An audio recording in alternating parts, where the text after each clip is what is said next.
Olá, bom dia! Hoje, o nosso grupo irá falar sobre a tarifa de bandeira branca conjugado com o sistema solar off-grid. O nosso grupo é formado por mim, Eduardo Matias Sever, por Guilherme Bandeira, por Henrique Oliveira Cerqueira, Jackson Santos Frazão, José Antônio de Souza Menezes e Wellington de Jesus Oliveira. Este trabalho tem como principal objetivo unir duas grandes aliadas à economia de energia elétrica: a energia solar e a bandeira branca. E vamos confessar, nos dias de hoje é fundamental nós encontrarmos formas de conseguir diminuir ao máximo o desperdício tanto de energia elétrica quanto de nossa renda.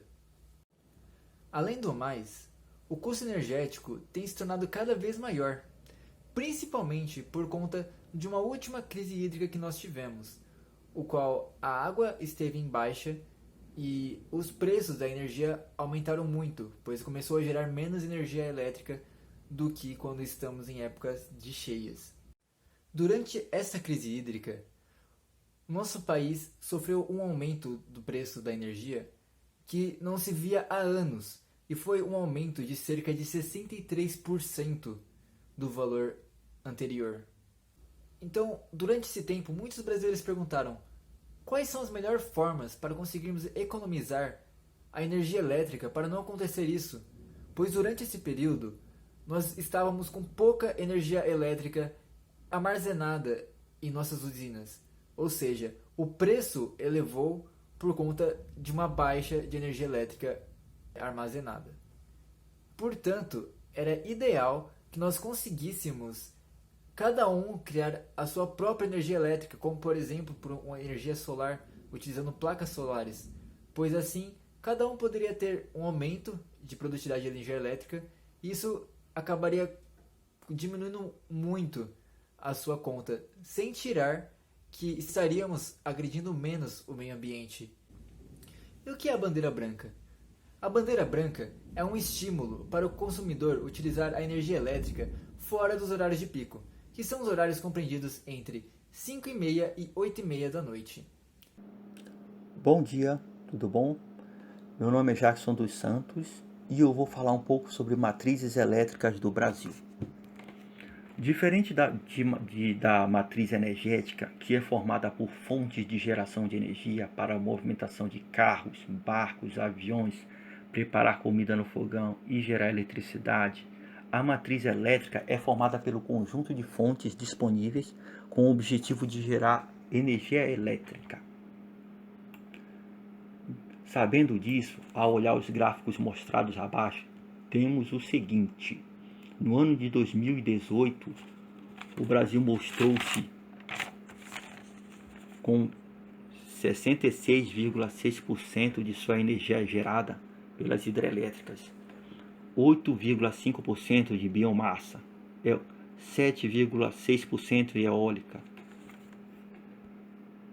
0,5% solar, 8,6% gás natural, 2,4% derivados de petróleo, 2,5% nuclear, 3,2% carvão derivados. Já no ano de 2020, teve uma alteração nesses valores percentuais. Em 2020, o Brasil apresentou 65,2% de sua energia gerada pelas hidrelétricas, com uma diminuição de menos de 1,4% comparada a 2018. A biomassa deu 9,1%, já teve um aumento, um pouco de aumento aí, 0,6% de aumento, né, com relação a 2018. Eólica, 8,8%, também teve um aumento na sua produção, na sua geração, 1,2%. A solar, 1,7% de utilização, com um aumento de 1,2%.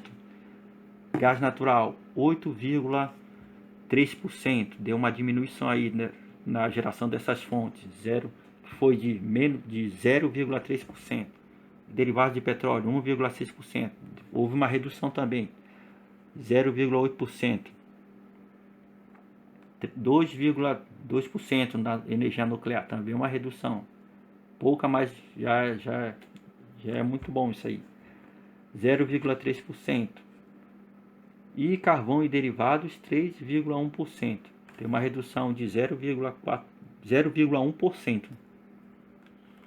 Então, nota-se que o valor de uso de hidrelétricas é maior que os outros, porém é perceptível que houve a diminuição do mesmo comparado a 2018. Em contrapartida, o uso de energia solar mostra-se em aumento.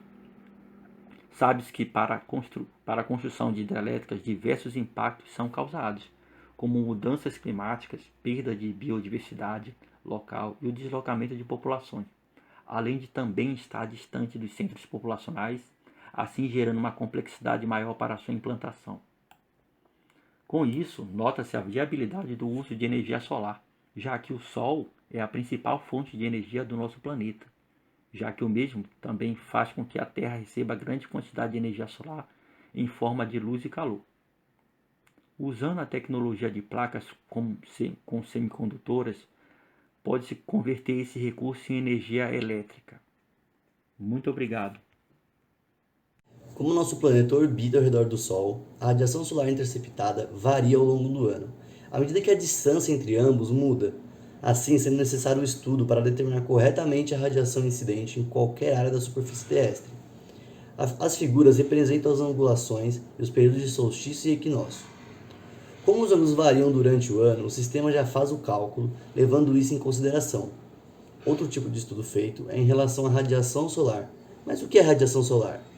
Bom, a radiação solar é a energia emitida pelo Sol que se propaga para todas as direções por meio de ondas eletromagnéticas, sendo elas agrupadas em 3 tipos. A primeira é a radiação difusa, que seria a luz solar, que passa por obstáculos como nuvens e é recebida desta forma. Temos a radiação direta, que, como o nome já diz, representa a radiação recebida de forma direta, e a radiação global, que é a soma das outras duas. Outros 2 conceitos importantes para a aplicação fotovoltaica são o de radiância e de insolação. E radiância quantifica a radiação solar, sendo representada por watt por metro quadrado. E a de insolação expressa a energia solar que incide em um plano durante um determinado intervalo de tempo, sendo expressa como watt-hora por metro quadrado. Bom, você optou por um sistema solar, bacana, mas ao decidir por instalar um sistema solar, existem 2 possibilidades distintas de ligação, que são escolhidas de acordo com a necessidade do cliente. Uma é a ligação on-grid, em que o sistema é interligado direto com a rede da concessionária e através de um relógio bidirecional, o cliente tem energia excedente abatida na conta ou armazenada como crédito. A outra forma abordada nesse projeto é o sistema off-grid. Essa opção é equipada com baterias que armazenam a energia produzida pelas placas, alimentam o conjunto de inversores e controladores e distribuem na instalação. Mas como que esse sistema funciona? Eu vou abordar os principais componentes utilizados por esse sistema. Um deles é o painel fotovoltaico. Mas de que maneira um painel fotovoltaico gera energia? Bem, em resumo, tudo começa com o efeito fotovoltaico, fenômeno físico que permite a conversão direta de luz em eletricidade. Esse fenômeno ocorre quando a luz ou a radiação eletromagnética do Sol incide sobre uma célula composta de materiais semicondutores com propriedades muito específicas. Basicamente, é composta por 2 camadas, P e N. Lembra muito um diodo. A luz excita os elétrons livres que fluem de uma camada para outra, gerando uma corrente elétrica. Com uma grade metálica na parte superior e uma base de metal inferior, que de certa forma coletam essa corrente. As placas comerciais ainda possuem uma película antirreflexiva, conforme a imagem da nossa apresentação. Sua ligação pode ser feita em série, caso queira somar a tensão, ou em paralelo, se o objetivo for aumentar a corrente. Além da placa fotovoltaica, outro componente importantíssimo é o inversor de frequência. A energia solar é captada pelos módulos fotovoltaicos injetadas no inversor em corrente contínua, para ser convertida em corrente alternada, que é a corrente usual dos equipamentos do nosso dia a dia. E para se dimensionar esse inversor, existe a necessidade de se definir algumas características importantes, como a potência ativa que a nossa instalação vai exigir, parâmetros de corrente e tensão, frequência, que no Brasil é de 60 Hz, eficiência e proteções. O princípio de funcionamento de um inversor consiste de um circuito eletrônico, composto por 4 transistores. que basicamente permitem ou não a passagem de tensão contínua do sistema fotovoltaico para a saída do inversor. Quando os transistores de uma diagonal, conforme a imagem da nossa apresentação, são ligados, a saída do inversor é positiva. Em seguida, esses transistores são desligados e os transistores da outra diagonal são ligados, obtendo uma tensão negativa na saída do inversor, da forma que a ilustração apresenta. Outro componente a ser mencionado é o controlador de carga. Esse dispositivo é usado em sistemas pequenos, no qual os aparelhos são de baixa tensão e corrente contínua. Tem como função a garantia do carregamento e evitar o descarregamento profundo dos acumuladores de carga, que são as baterias. Deve ser projetado de acordo com as características e tipos de bateria a ser utilizado, e quando a bateria atinge plena carga, os controladores agem. Como o mesmo vai ser o responsável por interligar os painéis fotovoltaicos com as baterias, caso a bateria atinja a carga citada, o controlador age desconectando o gerador fotovoltaico e interrompe o fornecimento de energia. O ajuste dos parâmetros, bem como a escolha do método de controle, deve ser adequado aos diferentes tipos de sistemas. O mesmo possui duas funcionalidades que serão usadas para o sistema, sendo elas proteção de sobrecarga, função de impedir que a bateria sofra uma sobrecarga, ou seja, tenha sua capacidade de armazenamento excedida. Ao atingir 14,4 volts ou 15 volts, a bateria é desconectada do painel fotovoltaico, assim preservando as especificações da mesma. E a proteção de descarga excessiva, recurso utilizado quando a bateria chega em seu estado crítico de descarregamento e assim o consumo do sistema fotovoltaico é interrompido, preservando o banco. Portanto, o controlador é imprescindível para o funcionamento adequado do sistema e para preservar a vida útil das baterias. A figura apresentada mostra a ligação dos módulos fotovoltaicos e baterias no controlador de carga. Além do módulo fotovoltaico, do inversor e do controlador, tem um componente que a gente acabou de mencionar, que é a bateria. Nos sistemas isolados, off-grid, existe a necessidade de baterias para garantir o armazenamento e o fornecimento de energia constante. Com o intuito de evitar desperdício de energia produzida pelas placas, quando o consumo for menor em relação à produção de energia. As mesmas podem ser agrupadas em série ou paralelo, formando o banco de baterias.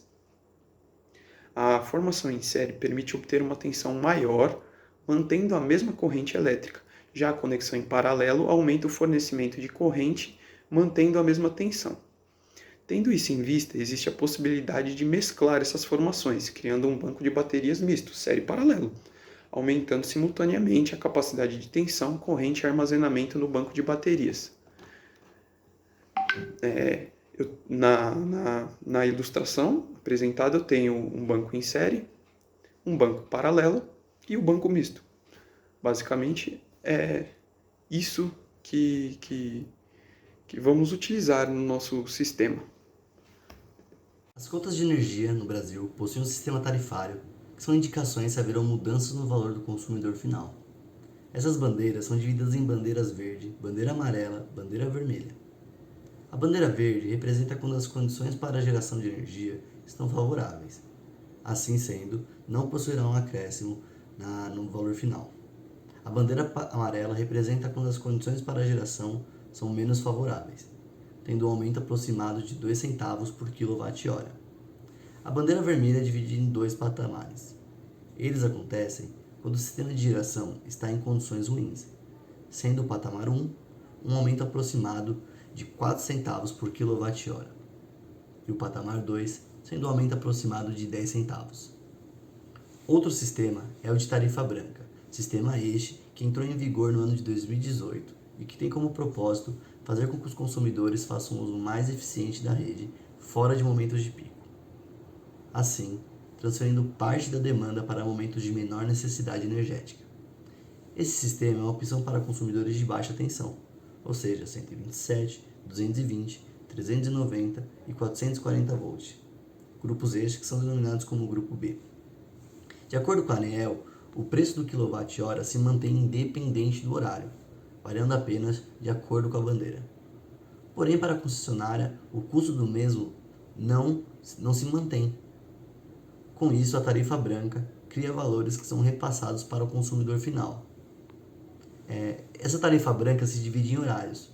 o horário de ponta, que fica entre as 17 e 20 horas, sendo o valor aproximado do acréscimo de 10 centavos o kWh. O horário intermediário fica das 16 às 17 e das 21 até as 22, custando aproximadamente 6 centavos o kWh. E também tem o horário fora de ponta, que são todos os outros horários, sendo o valor destes em torno de 5 centavos o kWh. Para a aplicação desta bandeira, deve-se fazer uma solicitação com a companhia elétrica da sua região. Uma vez solicitado, a companhia tem 30 dias para fazer a troca.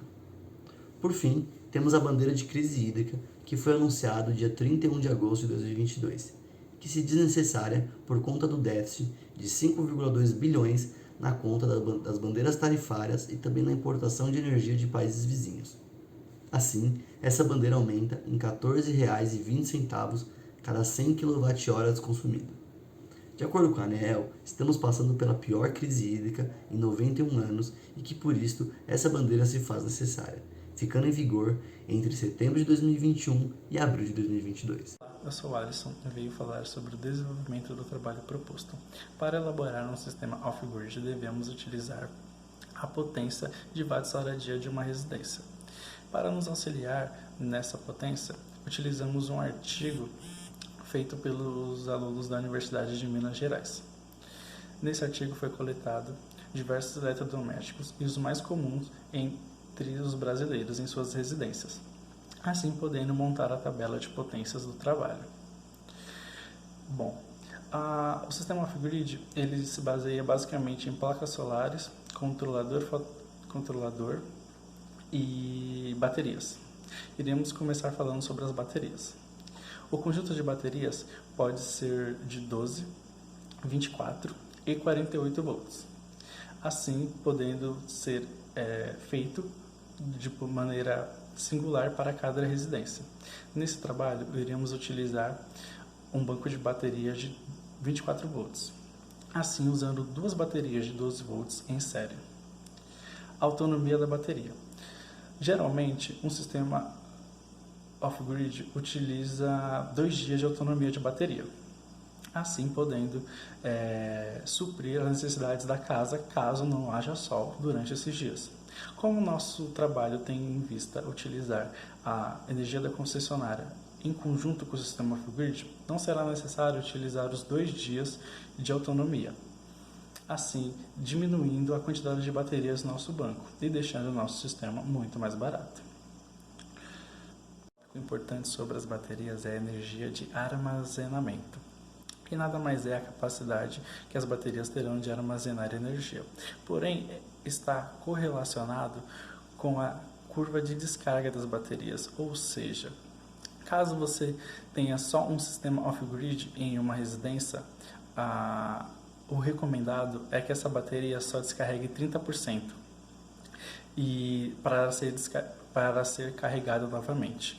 Já no nosso sistema, como iremos utilizar a energia da concessionária, podemos descarregar essa bateria um pouco mais, assim diminuindo ainda mais o banco de baterias e deixando o sistema mais barato e competitivo no mercado. Iremos falar agora sobre o controlador de carga. Esse dispositivo é responsável por receber a energia produzida pelas placas solares e fornecer a bateria. Também é responsável por gerenciar o carregamento e descarregamento das baterias, e assim sendo de suma importância para o sistema off-grid. Esse controlador de carga tem 3 principais requisitos que não podem ser desrespeitados para o seu dimensionamento, que são a potência total, a corrente de trabalho e a corrente total do controlador.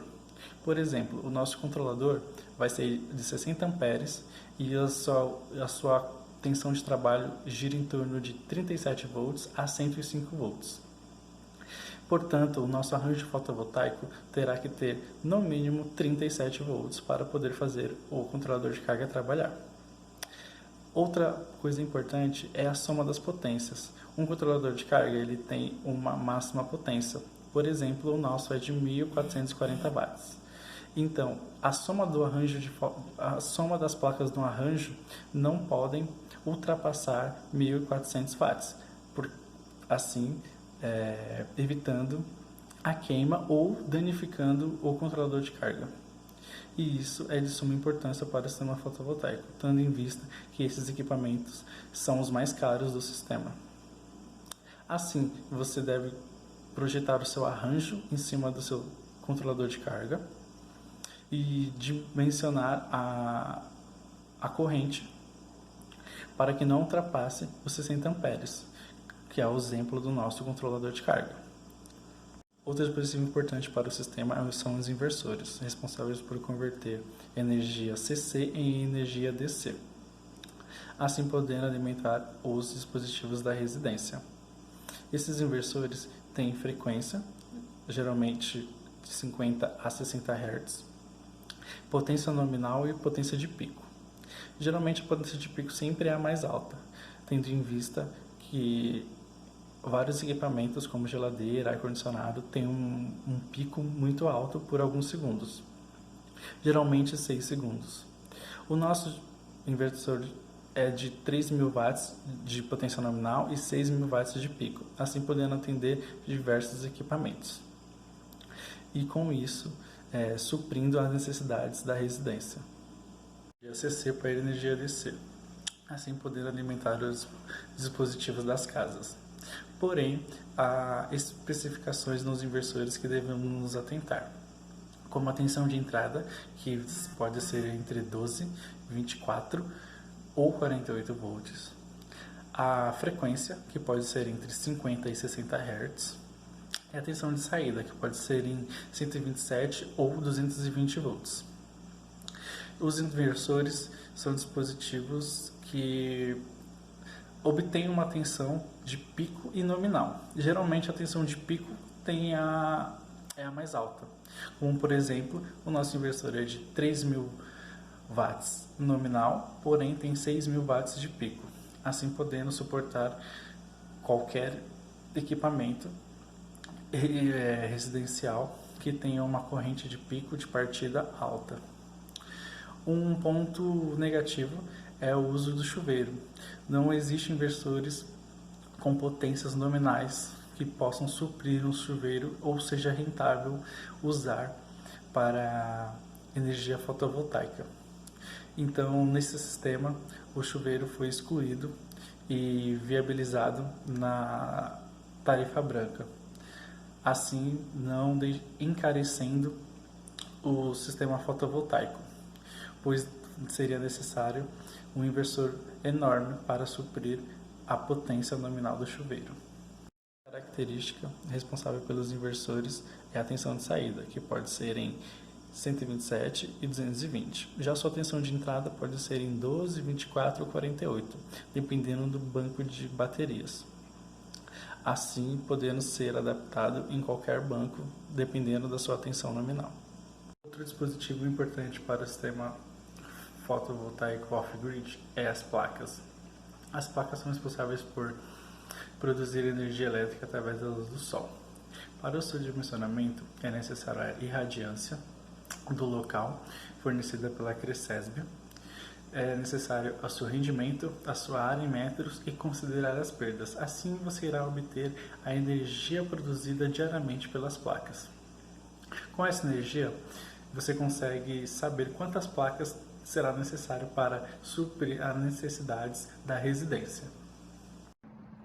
A crise elétrica reflete no aumento constante da tarifa de energia elétrica e a utilização de novas formas de tecnologia e configurações que fornecem opções nos momentos de alta demanda tem a vantagem de reduzir os impactos nas tarifas e proporcionar um sistema mais confiável, resultando na economia da luz e trazendo conforto maior para a rotina. De acordo com o IBGE, o Brasil chegou a uma marca de 213 milhões de habitantes e, consequentemente, o aumento do uso da energia elétrica é inevitável. Nessa perspectiva, a utilização de tecnologias mais limpas e eficientes, como a elaboração de políticas energéticas, tornam-se ferramentas importantes. De acordo com nossas tabelas 6 e 7, concluímos que a economia é clara tendo em vista que a economia anual ficaria em torno de R$ 2.967,16. Aplicando o sistema em 6 anos e utilizando como base os mesmos valores calculados, o retorno do projeto ficaria no valor de R$ 17.952,07. O sistema se torna bastante eficaz, porém a boa administração e a firmeza para que não descumpra os limites dados são essenciais para que o mesmo torne o valor esperado. Este sistema pode ser aplicado em casas com situações diferentes, sendo um sistema volátil para todas as classes, porém o estudo tem que ser refeito de caso a caso, mas com base na pesquisa se mostraria eficaz independente do ambiente a ser aplicado. Podemos concluir que a bandeira se mostra bastante satisfatória, tendo em vista que seus pontos positivos são compensadores diante dos pontos negativos, já que os mesmos podem ser evitados com precauções.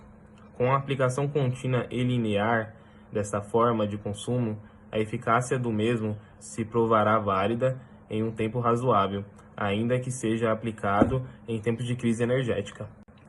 Assim, sua economia é evidente e atrativa, rendendo benefícios ao consumidor, tal como não passará por dificuldades para a instalação do mesmo. Contudo, o seu uso de energia em horários de ponta e intermediário não deve existir, exceto chuveiros, já que se calcula que o uso dos mesmos nesses horários, para a obtenção dos resultados esperados, deve-se respeitar o uso fora das horas específicas, já que a energia solar irá suprir as necessidades durante as restrições. Vale ressaltar que os chuveiros são incluídos do sistema fotovoltaico, já que o mesmo possui potência nominal bastante elevada, podendo ser solucionado apenas com aquecimento solar ou gás. Vale ressaltar também que esse trabalho não estuda o investimento que é necessário para a aplicação do mesmo.